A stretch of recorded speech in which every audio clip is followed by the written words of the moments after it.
Hello नमस्कार सुप्रभात दोस्तों, मैं सतीश पाल अपने परिवार सिलेक्शन गुरुजी यूट्यूब चैनल आपका हार्दिक स्वागत अभिनंदन करते हैं। हम आशा करते हैं कि आप सभी स्वस्थ और मस्त होंगे। तो चलिए हम अपने प्रैक्टिस सेट की तरफ बढ़ते हैं और आज के अपने पहले क्वेश्चन देखते हैं। ठीक है, आज का हमारा पहला क्वेश्चन दिया है कि कौन सी नदी हिमालय की सबसे पूर्वी सीमा को चिन्हित करती है। कौन सी नदी जो है आपके हिमालय की जो सबसे पूर्वी सीमा को चिन्हित करती है। ऑप्शन यदि आपका ब्रह्मपुत्र नदी, ऑप्शन बी दिया आपका काली नदी, ऑप्शन सी दिया आपका देहांग नदी और ऑप्शन डी दिया आपका तीस्ता नदी। ठीक है, तो अगर पूछे हिमालय की सबसे पूर्वी सीमा को कौन सी नदी है जो चिन्हित करती है, तो करती है आपकी ब्रह्मपुत्र नदी। कौन सी नदी है? ब्रह्मपुत्र नदी, यानी ऑप्शन ए हमारा जो है ये सही आंसर होता है। अगर हम ब्रह्मपुत्र नदी की बात करें, अगर पूछे कहाँ से निकलती है, ये कहाँ से निकलती है, तो निकलती है आपके तिब्बत के समीप कौन से कैलाश पर्वत, मतलब कैलाश पर्वत के समीप है आपका चेमा युंगडिंग ग्लेशियर से आपकी कौन सी नदी निकलती है? आपकी ब्रह्मपुत्र नदी निकलती है। अगर पूछे इसकी टोटल लंबाई कितनी है, तो इसकी टोटल लंबाई आपकी 2900 किमी। 2900 किमी लंबी कौन सी नदी है? आपको ब्रह्मपुत्र नदी है।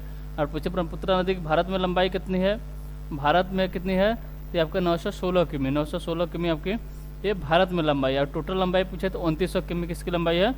ब्रह्मपुत्र नदी की लंबाई कितनी है?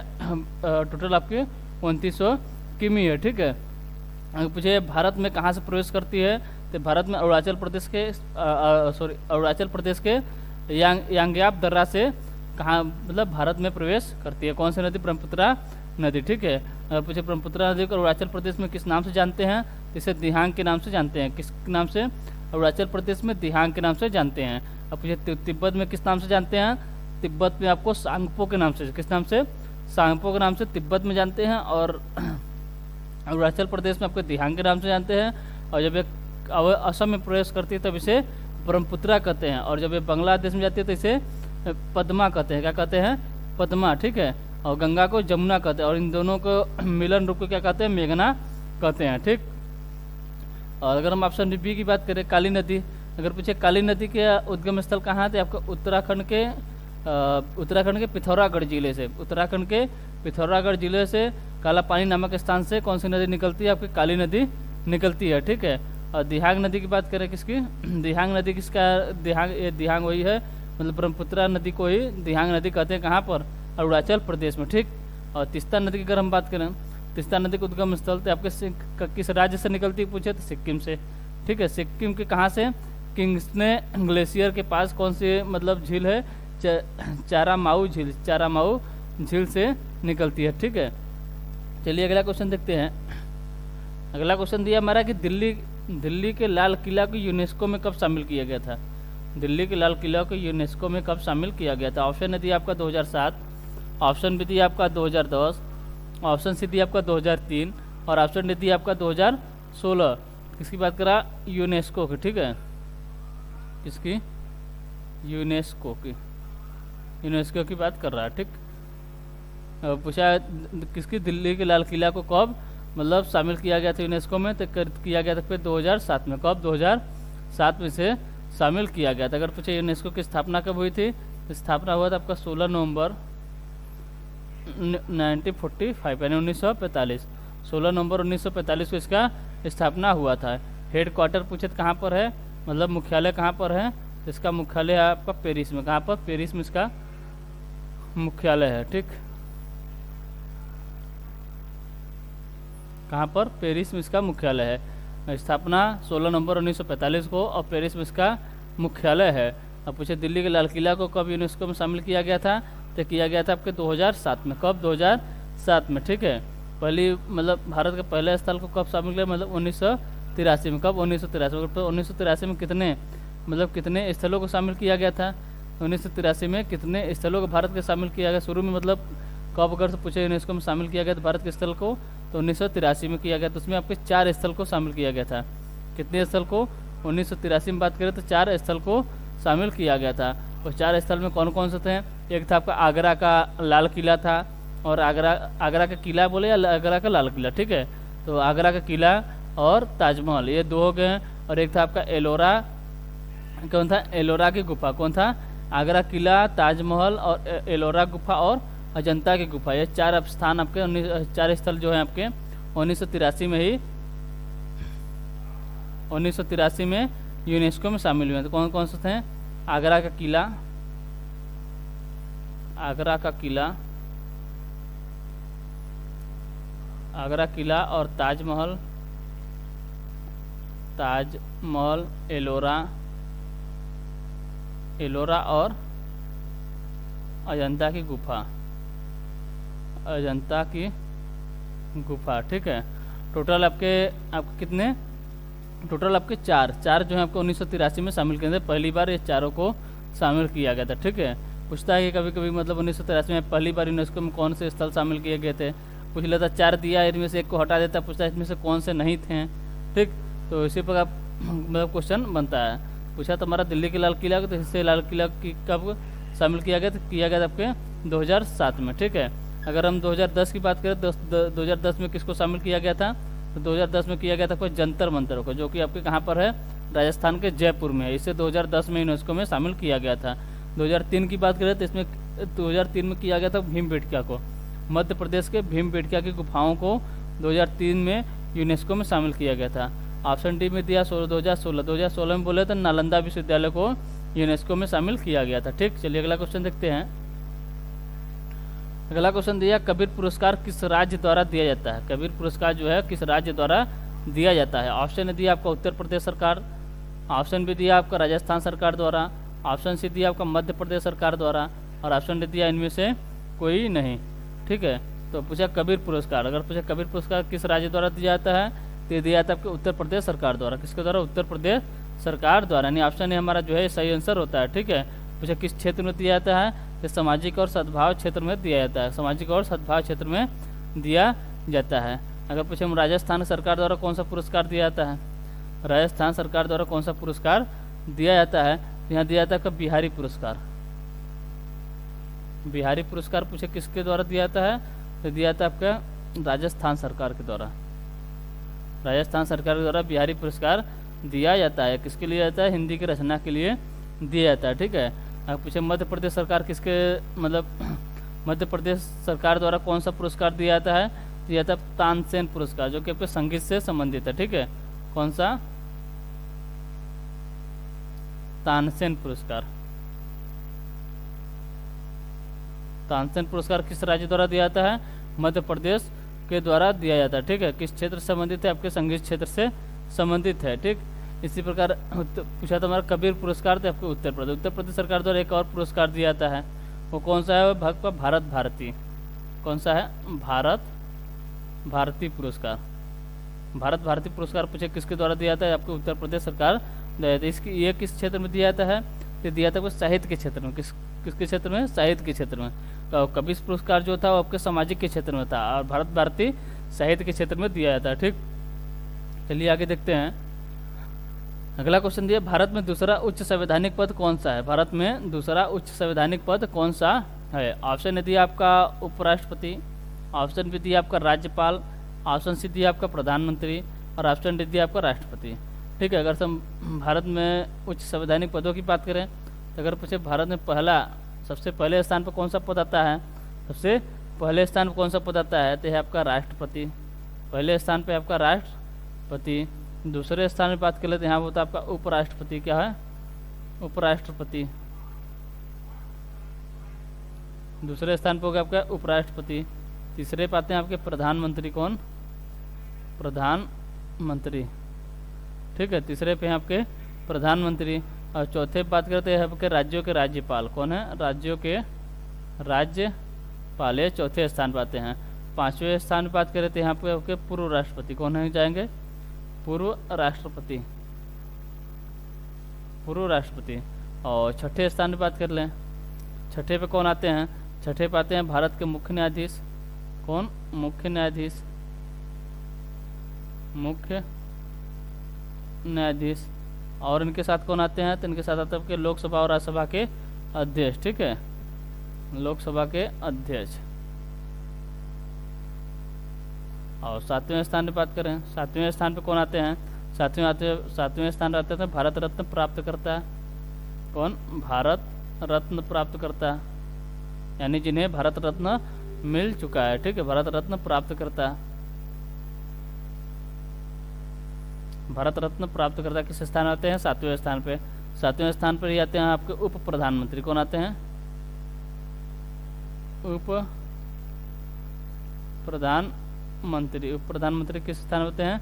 ये भी आपके 7वें स्थान पर ही आते हैं। और इसके बाद कौन आते हैं? तो इसके बाद आते हैं कैबिनेट मंत्री और राज्यसभा लोकसभा के विपक्ष के नेता जो होते हैं, विपक्ष के नेता और मुख्यमंत्री, राज्यों के मुख्यमंत्री, ये सब किसके कौन से स्थान पे आते हैं? ये सब आपके 7वें स्थान पर आते हैं। पहले स्थान पर राष्ट्रपति, दूसरे पे है आपके दूसरे स्थान पर किसका पद है? तो आपके उपराष्ट्रपति का, तीसरे पे प्रधानमंत्री का, चौथे पे राज्यपाल का और पांचवें पे पूर्व राष्ट्रपति, छठे पे है भारत के मुख्य न्यायाधीश और लोकसभा राज्यसभा के अध्यक्ष, और सातवें पे आपके भारत रत्न प्राप्त करता कौन है? भारत रत्न प्राप्त करता। और कौन है? तो उप प्रधानमंत्री भी आपके 7वें स्थान पर आते हैं। कैबिनेट मंत्री जितने होते हैं सब आपके 7वें स्थान पर आते हैं, ठीक। 7वें स्थान के पद का स्थान है, ठीक। और कौन है इनके साथ ही साथ आपके राज्यों के मुख्यमंत्री और राज्यसभा और लोकसभा के जो विपक्ष के नेता होते हैं, ठीक। ये सब किस स्थान में? ये सब के 7वें स्थान पर आते हैं। हमारा क्वेश्चन पूछा था भारत में दूसरा उच्च संवैधानिक पद कौन सा है? भारत में दूसरा उच्च संवैधानिक पद कौन सा है? ये आपका उपराष्ट्रपति का। किसका है? उपराष्ट्रपति का। यानी ऑप्शन ए हमारा जो है ये सही आंसर हो गया, ठीक। चलिए अगला क्वेश्चन देखते हैं। अगला क्वेश्चन दिया है जादूगोड़ा की खान के लिए प्रसिद्ध है। जादूगोड़ा की खान जो है के लिए प्रसिद्ध है। जादूगोड़ा की खान, यहाँ पर डैश रहेगा, ठीक है। चलिए ऑप्शन ए दिया आपका यूरेनियम, ऑप्शन बी दिया आपका तांबा, ऑप्शन सी दिया आपका सोना और ऑप्शन डी दिया आपका लोहा। तो जादूगोड़ा की खान जो है किसके लिए प्रसिद्ध है? कि आपके यूरेनियम के लिए प्रसिद्ध है। किसके लिए? यूरेनियम के लिए प्रसिद्ध है। यानी ऑप्शन ए हमारा जो है सही आंसर होता है। इसी प्रकार बात करेगा तांबा के लिए कौन सी खान प्रसिद्ध है? तो आपके खेतड़ी की खान किसके लिए प्रसिद्ध है? ये आपके तांबा के लिए प्रसिद्ध है। कहाँ पर है? ये आपके राजस्थान के झुंझुनू जिला में। कहाँ पर है? राजस्थान के झुंझुनू जिला में, ठीक है। और सोना के लिए बात करें, सोना के लिए आपका KGF यानी कोलार गोल्ड फील्ड्स, जो कि आपके कहाँ पर है? कर्नाटक में, ठीक है। कर्नाटक में। ये आपके किसके लिए प्रसिद्ध है? आपके सोना के लिए प्रसिद्ध है, ठीक है। और लोहा के लिए बात करें तो लोहा के लिए आपके कोल्हान जो कि आपके कहाँ पर है? झारखंड में है। झारखंड का कोल्हान,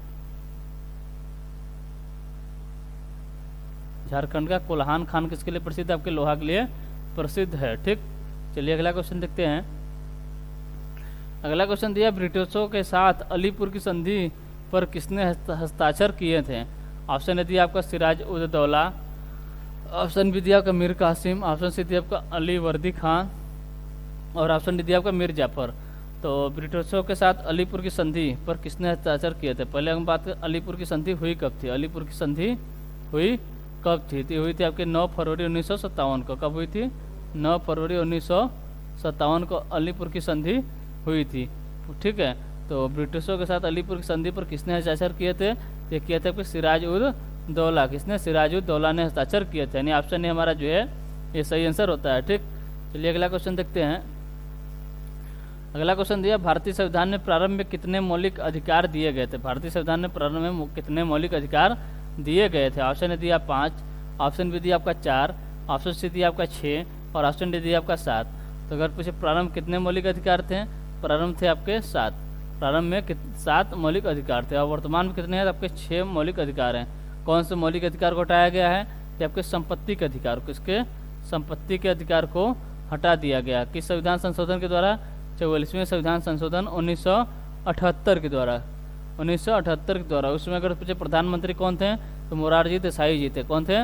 मोरारजी देसाई थे। कब? 1978। 44वें संविधान संशोधन के तहत 1978 में संपत्ति के अधिकार को मौलिक अधिकार से हटाकर किस अनुच्छेद में रखा गया है? आपके 300A में, अनुच्छेद 300A में कर दिया गया, ठीक है। चलिए अगला क्वेश्चन देखते हैं। अगला क्वेश्चन दिया कि विश्व विद्यार्थी दिवस कब मनाया जाता है? विश्व विद्यार्थी दिवस कब मनाया जाता है? ऑप्शन ए दिया आपका 17 नवंबर, ऑप्शन बी दिया आपका 26 नवंबर, ऑप्शन सी दिया आपका 19 नवंबर और ऑप्शन डी दिया आपका 1 दिसंबर। किसकी बात कर रहा है? विश्व विद्यार्थी दिवस। विश्व विद्यार्थी दिवस कब मनाया जाता है? तो मनाया जाता है 17 नवंबर। कब? 17 नवंबर। यानी ऑप्शन ए हमारा जो है ये सही आंसर होता है। अगर पूछे 26 नवंबर कौन सा दिवस मनाया जाता है? तो यहाँ मनाया जाता है विश्व पर्यावरण संरक्षण दिवस। विश्व पर्यावरण संरक्षण दिवस, विश्व पर्यावरण संरक्षण दिवस कब मनाया जाता है? तो मनाया जाता है आपके 26 नवंबर को। 19 नवंबर की बात करें तो यहाँ होता है आपका विश्व नागरिक दिवस।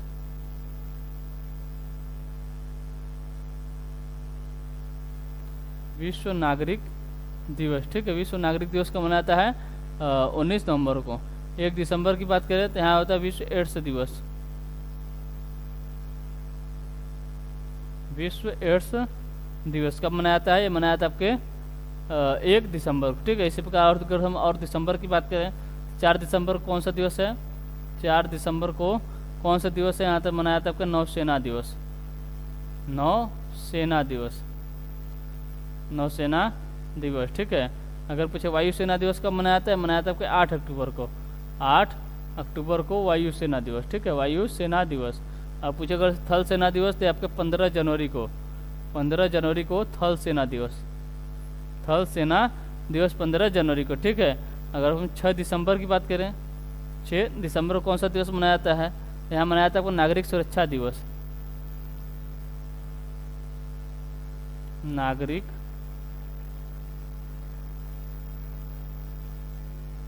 सुरक्षा दिवस,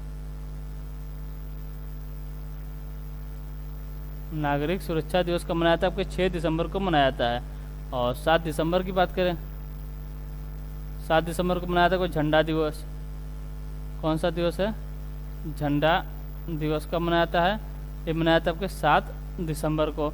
इसी दिन मनाया जाता है आपका अंतर्राष्ट्रीय नागरिक उड्डयन दिवस, अंतर्राष्ट्रीय नागरिक उड्डयन दिवस भी आपके 7 दिसंबर को ही मनाया जाता है। इसी प्रकार पूछे अगर सब 10 दिसंबर को कौन सा दिवस मनाया जाता है? जहाँ आपका अंतर्राष्ट्रीय मानव अधिकार दिवस, अंतर्राष्ट्रीय मानव अधिकार दिवस, ठीक है। और 23 दिसंबर की बात करें, 23 दिसंबर को किसान दिवस, जो कि आपके चौधरी चरण जी के जन्म दिवस के रूप में कौन सा दिवस मनाया जाता है? किसान दिवस मनाया जाता है, ठीक। चलिए अगला क्वेश्चन देखते हैं। अगला क्वेश्चन दिया आपका, भारत में स्वदेशी रूप से निर्मित परमाणु ऊर्जा संयंत्र कहाँ स्थित है? भारत में स्वदेशी रूप से निर्मित पहला, भारत का पहला स्वदेशी रूप से निर्मित परमाणु ऊर्जा संयंत्र कहाँ स्थित है? ऑप्शन दिया आपका ट्रम्बे, ऑप्शन बी दिया आपका कोटा, ऑप्शन सी दिया आपका कलपक्कम और ऑप्शन डी दिया आपका तारापुर। ट्रम्बे कहाँ पर है? महाराष्ट्र में, कोटा राजस्थान, कलपक्कम कर्नाटक, अरे तमिलनाडु, कलपक्कम तमिलनाडु, और तारापुर कहाँ पर है? ये आपके गुजरात में, ठीक है। तो भारत का पहला स्वदेशी रूप से निर्मित परमाणु ऊर्जा संयंत्र कहाँ स्थित है? तो आपके कलपक्कम में, कहाँ पर है? कलपक्कम में स्थित है, यानी ऑप्शन सी हमारा जो है ये सही आंसर होता है, ठीक है। चलिए आगे देखते हैं।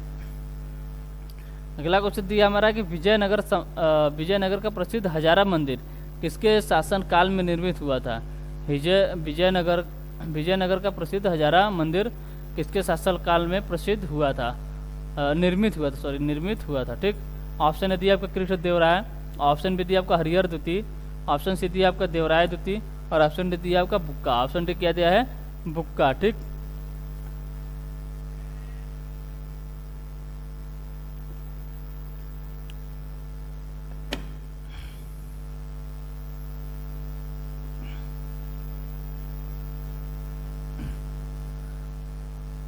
ले देखते हैं। दिया कि विजयनगर का प्रसिद्ध हजारा मंदिर किसके शासनकाल में निर्मित हुआ था, ठीक है। तो पूछे किसके शासनकाल में निर्मित हुआ था? तो हुआ था आपके कृष्णदेव राय के शासनकाल में जो था विजयनगर का प्रसिद्ध हजारा मंदिर था वो निर्मित हुआ था, ठीक है। अगर हम विजयनगर साम्राज्य की स्थापना बात करें तो विजयनगर साम्राज्य की स्थापना पूछे किसने किया था? तो ये किए थे आपके बुक्का राय और हरिहर राय, दो भाई थे। इन्होंने ही विजयनगर साम्राज्य की स्थापना की थी। अगर विजयनगर साम्राज्य के बारे में बात करें तो ये कब से कब तक थी? 1336 से 1650 तक, 1336 से 1650 तक। अगर पूछे 1336 जब इसकी स्थापना हुई तो उस समय उत्तर भारत में किसका शासन था? तो थे आपके तुगलक वंश का शासन था, जिसमें आपके मोहम्मद बिन तुगलक उसमें शासक थे उत्तर भारत के, मतलब उत्तर यानी दिल्ली सल्तनत की बात करें तो वहाँ पर कौन शासक थे? तो थे आपके मोहम्मद बिन तुगलक, ठीक थे। कौन थे? मोहम्मद बिन तुगलक उसमें उत्तर के शासक थे, ठीक। चलिए अगला क्वेश्चन देखते हैं। अगला क्वेश्चन दिया डॉक्टर भीमराव अंबेडकर द्वारा भारतीय संविधान के किस भाग को संविधान की अनोखी विशेषता भी कहा जाता है? भारतीय संविधान डॉक्टर भीमराव अंबेडकर के द्वारा भारतीय संविधान के किस भाग को संविधान की अनोखी विशेषता भी कहा जाता है?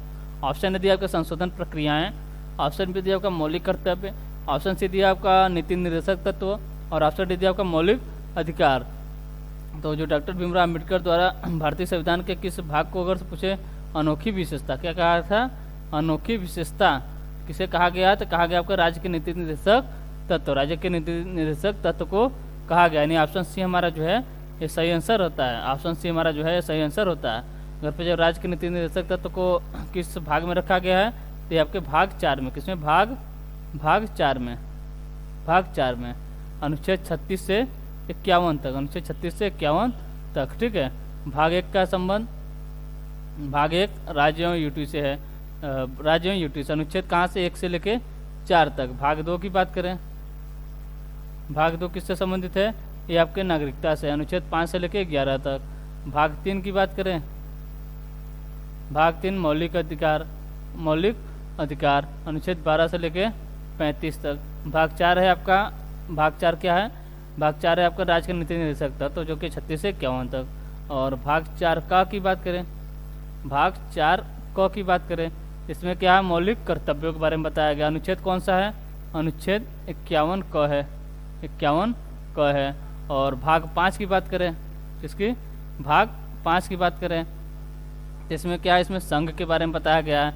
अनुच्छेद कहाँ से कहाँ तक है, अनुच्छेद 52 से 151 तक है, अनुच्छेद 52 से 151 तक है, ठीक।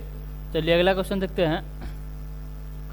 अगला क्वेश्चन दिया, सीधी सड़क पर चल रही एक कार डैश गति का उदाहरण है, मतलब किस गति का उदाहरण है, मतलब सीधी सड़क पर चल रही एक कार किस गति का उदाहरण है। ऑप्शन ए दिया आपका आवधिक गति, ऑप्शन बी दिया आपका वक्री गति और ऑप्शन सी दिया आपका सरल रैखिक गति और ऑप्शन डी दिया इनमें से कोई नहीं। तो जबकि सड़क पर सीधी, मतलब सीधी सड़क पर चल रही एक कार, चल रही एक कार जो है आपकी किसका उदाहरण है, तो आपके सरल रैखिक गति का उदाहरण है, यानी ऑप्शन सी हमारा जो है ये सही आंसर होता है, ठीक है। चलिए अगला क्वेश्चन देखते हैं। अगला क्वेश्चन दिया, निम्नलिखित में से कौन सा देश क्षेत्रफल के अनुसार सबसे छोटा है, निम्नलिखित में से कौन सा देश जो है आपके क्षेत्रफल के अनुसार सबसे छोटा है। ऑप्शन ए दिया आपका ब्राजील, ऑप्शन बी दिया आपका भारत, ऑप्शन सी दिया आपका रूस और ऑप्शन डी दिया आपका कनाडा। ऑप्शन डी क्या दिया है, कनाडा। तो निम्नलिखित में से कौन सा देश जो है क्षेत्रफल के अनुसार सबसे छोटा है, मतलब इसी ऑप्शन से आपको चुनना है सबसे छोटा देश इसमें कौन सा है, ठीक है। तो हमारे हिसाब से तो भारत है, कौन है, भारत, यानी ऑप्शन बी हमारा जो है सही आंसर होता है। देख लेते हैं, अगर क्षेत्रफल की दृष्टि से सबसे भारत का विश्व का सबसे बड़ा देश कौन सा है, ये आपका आता है पहले स्थान पे आपका रूस आता है, कौन है, पहले स्थान पे रूस आता है। दूसरे पे कौन आता है, दूसरे पे आपका कनाडा आता है। तीसरे पे कौन आता है, तीसरे पे आपका चीन। चौथे पे आता है आपका यूएसए यानी अमेरिका आता है। पाँचवें पे बात करें तो पाँचवें पे आपका ब्राज़ील, कौन है, ब्राज़ील। छठे नंबर पर आता है आपका ऑस्ट्रेलिया, ऑस्ट्रेलिया। सातवें पे आता है आपका भारत, ठीक है। और आठवें कौन आता है, आठवें पे आता है आपका अर्जेंटीना, अर्जेंटीना किस पे आता है, आपके 8वें स्थान पर आता है। पूछा है, मतलब इनमें से अगर हम बात करें तो सबसे छोटा हम देखें आपका भारत, ठीक है। तो भारत से बड़ा कौन है, ब्राज़ील है, भारत से बड़ा है ब्राज़ील, ठीक है, भारत से बड़ा, यहाँ पर देखिए भारत से बड़ा ब्राज़ील है, रूस भी है और कनाडा भी है, ठीक है। यानी भारत जो है आपका ऑप्शन के साथ सबसे छोटा देश होगा, ठीक। चलिए अगला क्वेश्चन देखते हैं। चलिए अगला क्वेश्चन देखते हैं। अगला क्वेश्चन दिया, इनमें से किसे खाने खाना की उपाधि से सम्मानित किया गया था, इनमें से किसे खाने खाना की उपाधि से सम्मानित किया गया था। ऑप्शन ए दिया आपका अकबर, ऑप्शन बी दिया आपका शेरशाह सूरी, ऑप्शन सी दिया आपका अब्दुल रहीम और ऑप्शन डी दिया आपका हुमायूं। तो अगर पूछे खाने खाना की उपाधि किसकी, खाने खाना की उपाधि से अगर पूछे किसे सम्मानित किया गया था, तो किया गया था अब्दुल रहीम को, अब्दुल रहीम को, ठीक है। इनका पूरा नाम क्या हो गया था, अब्दुल रहीम खाने खाना, ठीक। अगर पूछे अब्दुल रहीम खाने खाना कौन थे, ये थे आपके बैरम खां के पुत्र थे, बैरम खां के पुत्र थे। अगर पूछे बैरम खां कौन थे, थे आपके अकबर के संरक्षक थे, अकबर के संरक्षक पूछे कौन थे, तो अकबर के संरक्षक कौन थे, बैरम खां थे, अकबर के संरक्षक बैरम खां थे। कब बने थे, 1556 में आपके अकबर के संरक्षक बने थे और 1561 में इनकी हत्या कर दी गई, किसके द्वारा? मुबारक खां के द्वारा। किसके द्वारा? मुबारक खां के द्वारा। मुबारक खां के द्वारा इनकी हत्या कब कर दी गई? 1561 में। और इनकी हत्या के बाद अकबर ने इनकी पत्नी कौन? सलीमा बेगम को, सलीमा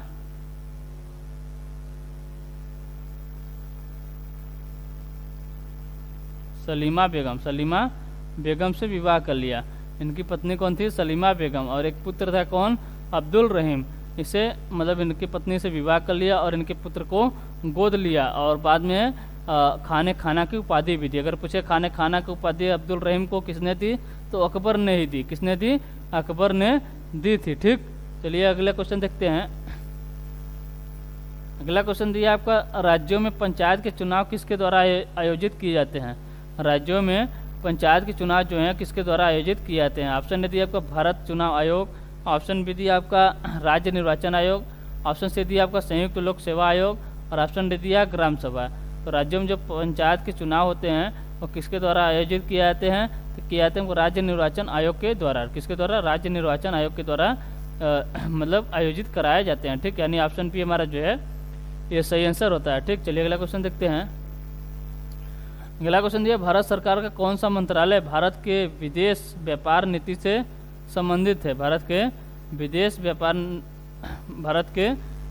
व्यापार नीति से संबंधित है। ऑप्शन दिया आपका रक्षा मंत्रालय, ऑप्शन बी दिया आपका विदेश मंत्रालय, ऑप्शन सी दिया आपका वाणिज्य उद्योग मंत्रालय और ऑप्शन डी दिया आपका गृह मंत्रालय। पूछा है भारत सरकार का कौन सा मंत्रालय जो है भारत की विदेश व्यापार नीति से संबंधित है? विदेश व्यापार नीति से संबंधित पूछे कौन सा है, तो आपका वाणिज्य उद्योग मंत्रालय। कौन सा है? वाणिज्य उद्योग मंत्रालय है। अगर पूछे इसके वर्तमान में मंत्री कौन है, तो आपके पीयूष गोयल जी हैं। कौन है? पीयूष गोयल जी इनके वर्तमान में मंत्री हैं। ठीक है। अगर पूछे रक्षा मंत्री कौन है, रक्षा मंत्री कौन है, तो यहाँ आपके राजनाथ सिंह। कौन है? राजनाथ सिंह। राजनाथ सिंह के यहाँ वर्तमान में रक्षा मंत्री हैं। और अगर पूछे विदेश मंत्री, तो यहाँ आपके एस जयशंकर, सुब्रमण्यम जयशंकर, एस जयशंकर। ठीक है, एस जयशंकर कौन है? आपके वर्तमान में विदेश मंत्री हैं। गृह मंत्री की बात करें तो यहाँ आपके अमित शाह हैं। कौन है? अमित शाह। अमित शाह वर्तमान आपके गृह मंत्री हैं। इसी प्रकार अब बात करें शिक्षा मंत्री कौन है? शिक्षा मंत्री आपके धर्मेंद्र प्रधान है। कौन है? धर्मेंद्र प्रधान है। रेल मंत्री कौन है? तो रेल मंत्री आपके अश्विनी वैष्णव। ठीक है। अगर पूछे स्वास्थ्य मंत्री कौन है, होते आपके स्वास्थ्य मंत्री कौन है? मनसुख मांडविया आपके स्वास्थ्य मंत्री हैं। ठीक, चलिए अगला क्वेश्चन देखते हैं। अगला क्वेश्चन दिया, अजंता में कुल कितनी गुफाएं हैं? अजंता में कुल कितनी गुफाएं हैं? ऑप्शन दिया आपको 29, ऑप्शन बी दिया 16, ऑप्शन सी दिया 22 और ऑप्शन डी दिया आपका 12। तो अजंता में कितनी गुफाएं हैं टोटल? तो बात करें तो टोटल 29 गुफाएं हैं। ठीक, चलिए आगे देखते हैं। अगला क्वेश्चन दिया, संत कवि मुकुलदास, संत कवि मकुलदास, ये मकुलदास थे अयोध्या के थे, आगरा के थे, कौशाम्बी के थे या काशी के थे? जो संत कवि मकुलदास थे पूछा कहाँ के थे, मतलब कहाँ के थे? तो कहाँ के थे? आपके कौशाम्बी के थे। ठीक, कहाँ के? कौशाम्बी के थे। ठीक, चलिए अगला क्वेश्चन देखते हैं। अगला क्वेश्चन दिया, पहले संयुक्त राष्ट्र जल सम्मेलन 2023 का आयोजन कहाँ किया गया है? पहले संयुक्त राष्ट्र जल सम्मेलन 2023 का आयोजन कहाँ किया गया है? ऑप्शन दिया आपका मॉन्ट्रियल, ऑप्शन बी दिया नई दिल्ली, ऑप्शन सी दिया आपका टोक्यो और ऑप्शन डी दिया आपका न्यूयॉर्क। तो पहले संयुक्त राष्ट्र जल सम्मेलन 2023 का आयोजन पूछे कहाँ किया गया है? तो किया गया आपके न्यूयॉर्क में, न्यूयॉर्क में। ठीक है, यानी ऑप्शन डी हमारा जो है ये सही आंसर होता है। ठीक है, अगला क्वेश्चन देखते हैं। अगला क्वेश्चन दिया, विश्व का पहला सफलतापूर्वक लॉन्च होने वाला 3D मुद्रित रॉकेट कौन सा है? विश्व का पहला सफलतापूर्वक लॉन्च होने वाला 3D मुद्रित रॉकेट कौन सा है? ऑप्शन दिया आपको टिरान 1, ऑप्शन बी दिया टिरान ए, ऑप्शन सी दिया आपको टिरान आर और ऑप्शन डी दिया टिरान 5। तो विश्व का पहला अगर सफलतापूर्वक लॉन्च होने वाला 3D मुद्रित रॉकेट कौन सा है? तो आपका टिरान 1 है। कौन है? टिरान 1, यानी ऑप्शन ए हमारा जो है ये सही आंसर होता है। ठीक है, तो चलिए आज के लिए बस इतना ही रखते हैं, मिलते हैं आपसे अगले सेशन में। और अगर आपको सेशन अच्छा लग रहा हो तो लाइक और सब्सक्राइब जरूर करें और शेयर करना ना भूलें। ठीक है, तो मिलते हैं आपसे अगले सेशन में, तब तक के लिए टेक केयर, बाय बाय, जय हिंद, जय भारत।